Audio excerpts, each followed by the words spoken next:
and it'll also explain what the title means. So in short, what we do is we provide a new quantum algorithm for solving linear systems of equations in a certain sense. So what was known from work of Harrow, Hassidim, and Lloyd 5 years ago, actually 7 years ago, okay, wow, is a quantum algorithm that solves approximately, and solves, there's an asterisk over there which I'll explain later, but it solves in a certain sense a system of n by n linear equations. Again, there's another asterisk over there which means some kinds of linear equations. There's some constraints there.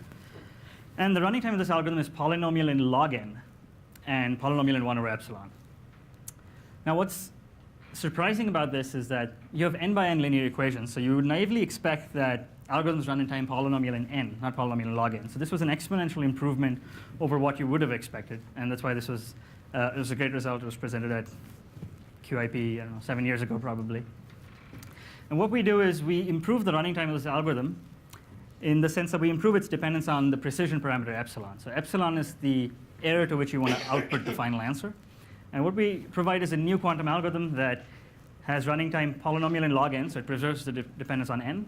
And its running time dependence on epsilon is polynomial in log of 1 over epsilon. So that's an exponentially improved dependence on the precision parameter. So that explains the title, which was a quantum linear systems algorithm with exponentially improved dependence on the precision parameter. Okay, so let's jump right into it. What's the problem that we're trying to solve? Okay, so we're trying to solve the problem of solving linear equations, right? So it's exactly the problem you think of when I say solve linear equations, which is you're given some matrix A, you're given some vector B, and you want to solve AX equals B. And we're going to assume A is n by n, and we're going to also assume that it's Hermitian, which is essentially without loss of generality. B is some vector of length n. Let's say everything is over complex numbers. You're given A and B, you want to figure out X. This is the linear systems problem. You want to compute X. Another way of saying that is you want to compute A inverse times B. And it's OK if you output X approximately. So we won't mind if your solution is approximate. You just need to output X to some error. So how quickly can you solve this problem? Right? That's the kind of question we like to ask. And before you answer these kinds of questions, it's really important to ask the question, how are the inputs represented? Because the complexity of the problem often depends crucially on how the inputs are represented. So the most obvious way to represent inputs, so if I just told you this is the problem, you're given the matrix A, a vector B, you have to solve AX equals B. The most obvious way to do it is you'll think, well, maybe the matrix and the vector B are just written out explicitly. You know, maybe they're just written as an input on your tape of your Turing machine, or they're just written down on a piece of paper. And if that's the input representation, and as output you just have to write out X, write out all the entries of X. If that's your input and output representation, then classically you can solve this in polynomial time, polynomial in n. And in fact, you can solve it in time n cubed using Gaussian elimination, for example. You could even do it a little faster. But you can certainly do it in time poly n. But in fact, quantumly, you also need poly n. The inputs are of size, the matrix is of size n squared, the vectors of size n. The output is a vector of length n that you need to write down. So there's no way you can do this faster than polynomial in n. So therefore, there's no hope of an exponential speedup. And in fact, there's no known speedup for this problem. So for simply this problem with this input and output representation, we don't know any speedup.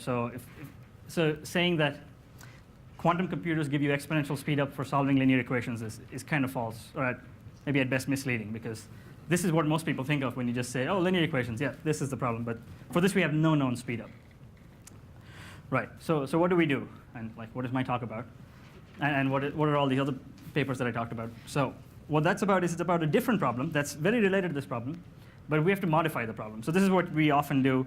When you get stuck on a problem that you don't know how to solve, you just change the problem, right? So a common strategy, and that's of course what we do. And I mean, we didn't come up with this modified problem. This was the problem studied by Harrow, Hassidim, and Lloyd in 2009. And so this problem I call the quantum linear systems problem. I'm going to call it QLSP from now on.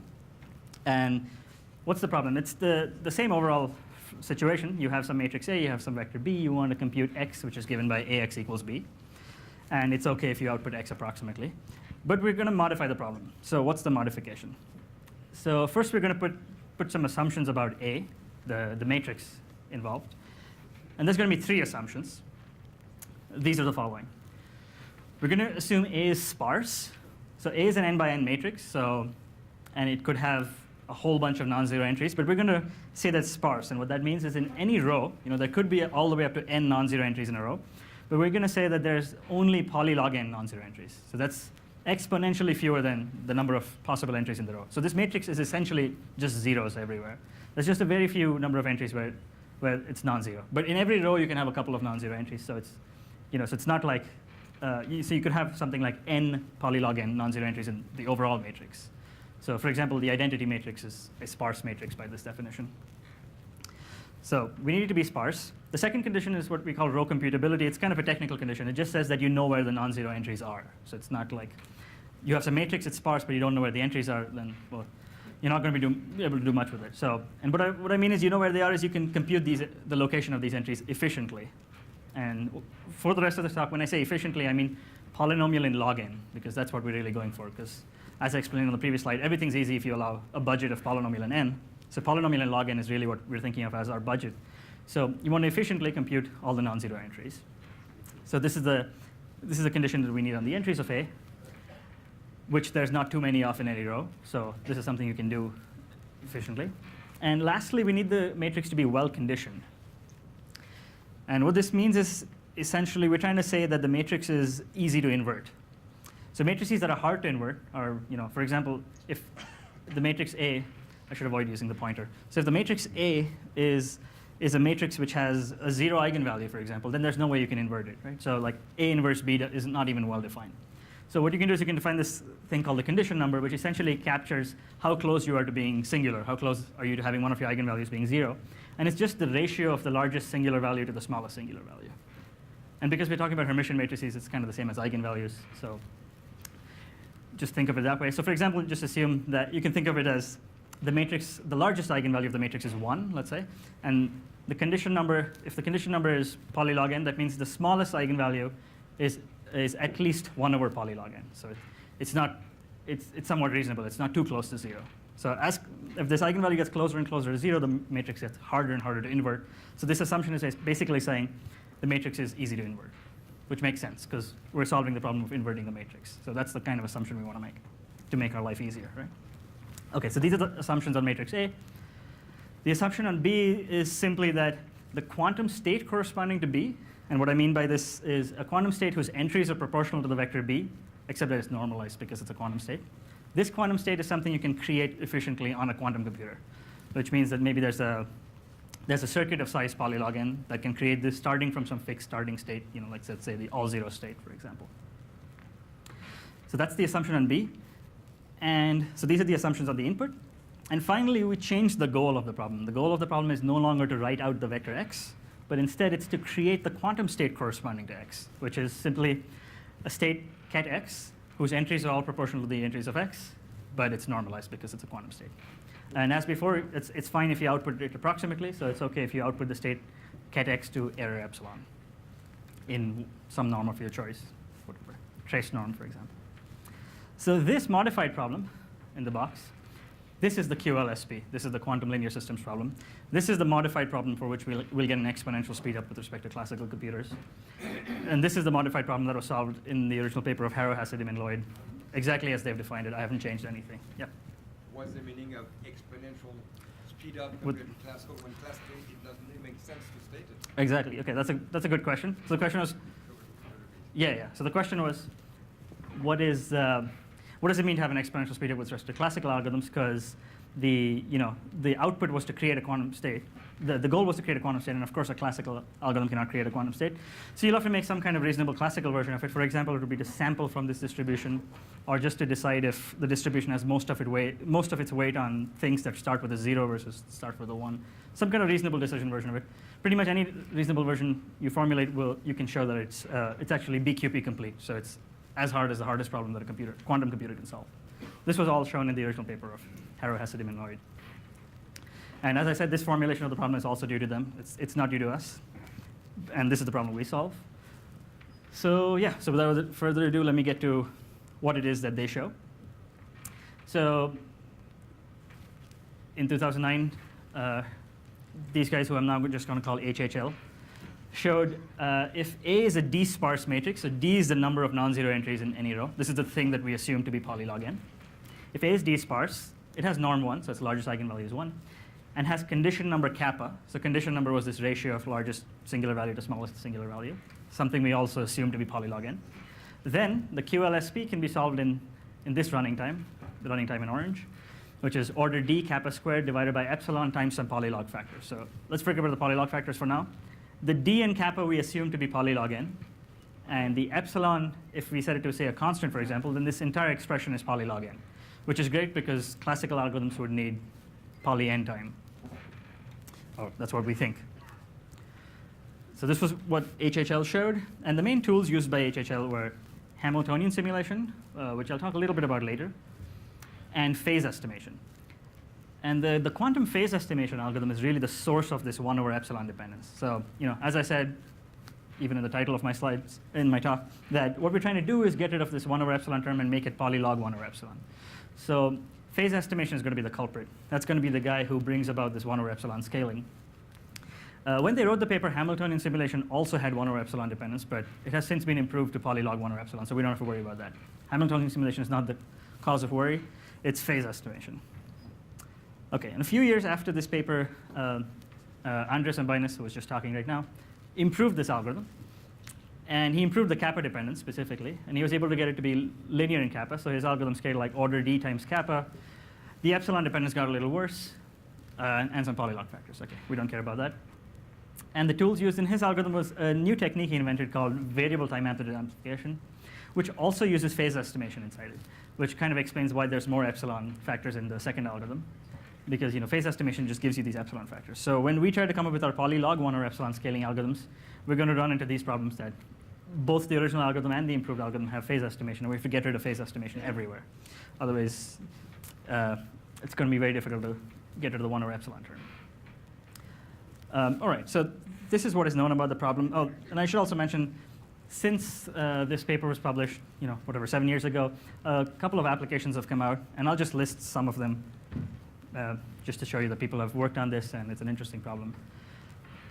But I think it's still very interesting to look for more applications. I think we're still looking for like a killer app that you can just tell someone, like you can tell someone who doesn't work on quantum computing at all that quantum computers can do factoring in polynomial time and break your crypto systems and read your email and so on. Like that's a great way to sell Shor's algorithm.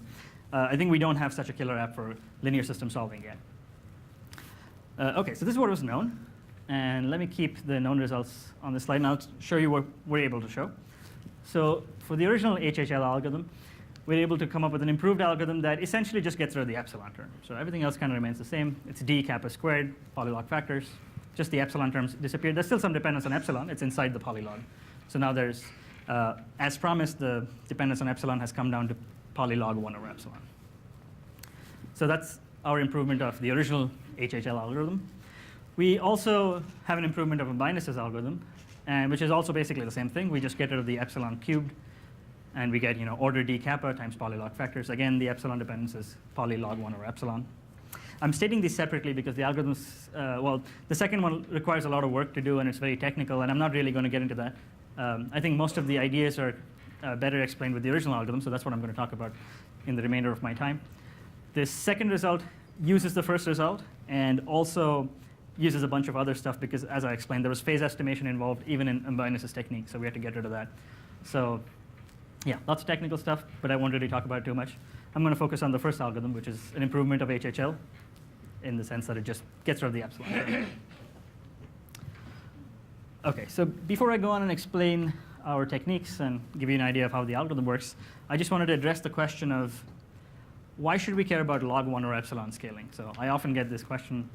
Why should we, we have this algorithm that already scales like a polynomial in 1 over epsilon. Why should we try to improve it to log 1 over epsilon? And I think there's a couple of good answers to this question. Besides the obvious answer of, well, why not? Right? I mean, if you can come up with better algorithms for something, well, that's, why not? That's what we do. But other reasons could be, and here, let me put up a couple of reasons. First, this might be useful if you're using this QLSP problem as a subroutine. So if you're not just literally solving one system of linear equations, but you want to solve, you're running some algorithm, and it, as a subroutine, it calls a linear system solver, then it does something else, calls a linear system solver, and so on, maybe calls it m times in total. If you wanted your final answer to be accurate to bounded error, you would require that all the subroutines answer states that are accurate to say 1 over m error, so that even if all the errors add up, you still have constant error at the end of the day.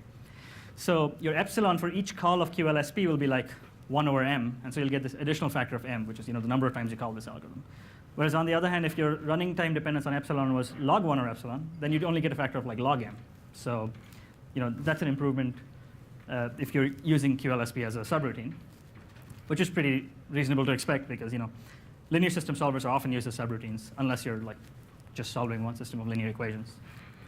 It's also a very natural scaling for many problems of interest. If you study problems with where the output are real numbers, this is often what you expect. Like for example, if the problem is just like compute the square root of 7 to epsilon precision, then classical algorithms for this do scale like log 1 or epsilon. So that's kind of what you should expect, or that's also the best you can hope for. So that's pretty natural. And lastly, this is really new. This thing can have complexity theoretic implications. And so there's a new paper by Pfefferman and Lin, which was uploaded to the archive this morning. So just a couple of hours ago. And it uses the fact that Hamiltonian simulation can be done with log 1 or epsilon scaling. And it crucially uses this fact. If that wasn't known, the result wouldn't work. So you can have complexity theoretic implications as well. Okay, so that's some reasons why we should care about poly log 1 or epsilon. And so this brings me to, well, techniques. So let me try to explain a little bit about how our algorithms work, and maybe something you can take home and something you might be able to use in your own research. So I think one key idea, and I think if you take home one idea from this talk, one algorithmic technique from this talk, it should be the following one, which I call a linear combination of unitaries, or the linear combination of unitaries algorithm. I don't know, this needs a better name, but the idea is the following. So, okay, this is completely independent of everything I've said so far. So if you weren't paying attention, slept off, didn't follow, didn't care, whatever, you can start paying attention now. This has nothing to do with linear system solving. It's just a general algorithmic question that you might have if you work in quantum algorithms, which is you have some unitaries, U0, U1, U2, and so on, that are easy to implement in whatever model you care about. So maybe you're doing query complexity, and these unitaries require very few queries to implement. Or maybe you care about circuit complexity, and you're counting the total number of gates. Whatever, doesn't really matter. Abstractly, there's some easy to perform unitaries. And you have some map V that you want to perform. And this V can be written as a linear combination of these easy to perform unitaries. So notice that V is not unitary. A linear combination of unitaries need not be unitary. So it's not even a unitary operation. But you still want to perform V. So you want to create the state V acting on some known state ket B, suitably normalized. As I said, it's not unitary, so you need to normalize this whenever you talk about the state V acting on ket B. So this is our abstract problem. A bunch of easy to implement unitaries. There's something that you want to implement. You've represented as a linear combination of the guys who are easy to implement. And now the question is, can you just implement V with only this much information? And it turns out you can. What you'll need is a way to create this state ket B, because in general this is a non-unitary map, so there's going to be measurements involved and so on. And what our lemma, which I've called the linear combination of unitaries lemma, says is the following. I've put up the statement here. And so the first line just states the assumptions, which is V is a linear combination of unitaries with some coefficients alpha I, ui. CU, or control U, is the operation that is supposedly easy. It's the one that, well, it does a controlled UI operation. It looks at the first register, sees the variable I, applies UI on the second register. So that's what I mean formally when I say all the UIs are easy to perform. And we have a reflection about ket B. So this is something we have available in our quantum linear systems problem. So when we connect back with the quantum linear systems problem, you'll see that V is actually A inverse, because what we're trying to implement is A inverse acting on ket B. And we assumed in this QLSP formulation that ket B was a state that was easy to prepare. And because it's easy to prepare, you can also reflect about it. So reflection about B is something we're going to have available for QLSP. And our complexities are going to be stated in terms of the number of uses of this reflection map and the controlled unitary map. And so the statement of the lemma is that we can create the state that we want, which is V acting on ket B suitably normalized. And the complexity, in terms of the number of uses of these two operators, is order the one norm of alpha divided by the norm of VB. And the one norm of alpha is what I've defined on the top right of the slide. It's just the sum of all the alpha is absolute values of. It's just a standard one norm. OK, so this is the linear combination of unitaries lemma, which I'm not going to prove or explain how it works. But yeah, question? Do you allow approximation? Well, this result as stated is exact. in the sense that, well, in the sense that it's going to be bounded error, as in with high probability it'll create exactly that state, and I'll tell you when I've created the state. So if you wanted, you can also make it extremely precise by just running it a whole bunch of times and just waiting till you actually get the output that you want. So it's like a it's like a Las Vegas algorithm exactly. Right. So this is a linear combination of unitaries lemma, and now I guess the strategy for implementing, for solving linear systems, which is exactly equivalent to the problem of implementing the map A inverse on ket B. The strategy is probably clear. It's just we're going to use this lemma, right? So the strategy is take the map A inverse. We want to apply A inverse on ket B. Express A inverse as a linear combination of easy to implement unitaries. Invoke this lemma, and then you're done, right? So that's the strategy. I'm just going to restate the strategy here on the next slide as a corollary. So if you can write A inverse as sum over I, alpha I, ui, then you can prepare the state that you want, which is ket x, which is A inverse acting on ket B, normalized, with order alpha 1 uses of these two operators. Alpha 1, as I said before, is just the sum of the absolute values of the alpha i's. So this is how we're going to approach the problem. So then the question is, well, how do we come up with this decomposition? And what are these easy to implement unitaries? So one choice for these easy to implement unitaries is to rely on Hamiltonian simulation. So what we can do is we can use the unitaries e to the minus iat. So this is exactly the kind of unitary that you can implement using Hamiltonian simulation. So for those of you who are not familiar with the Hamiltonian simulation problem, it's exactly the problem of you're given a matrix A, you're given a scalar t, and you have to implement the unitary e to the minus iat. So it's exactly this problem. And so they're easy to implement, these unitaries, because Hamiltonian simulation is known to have efficient algorithms. So what that means is you want to express A inverse as a linear combination of alpha t e to the minus iat. If you give me a representation of this form, then we can invoke this corollary up there, and we'll get an algorithm for implementing A inverse on state ket B. And so this is one of the approaches. So we actually give two approaches in our paper, and I'm going to explain both of them shortly. This first one, the one that relies on Hamiltonian simulation and uses these operators e to the minus iat as our easy to implement unitaries, we call the Fourier approach. The second choice that we propose in our paper is to use the Chebyshev polynomials. And what that means specifically is for these easy to implement maps, we use the nth Chebyshev polynomial. And now maybe you're thinking, well, how in the world would we implement the Chebyshev polynomial of the input matrix A? But it turns out that this can be done using a discrete time quantum walk. It's explained well in this paper of Andrews from 2010. And well, unsurprisingly, we call this the Chebyshev approach. And the idea is, well, again, the same thing. You want to express A inverse as a linear combination of Chebyshev polynomials.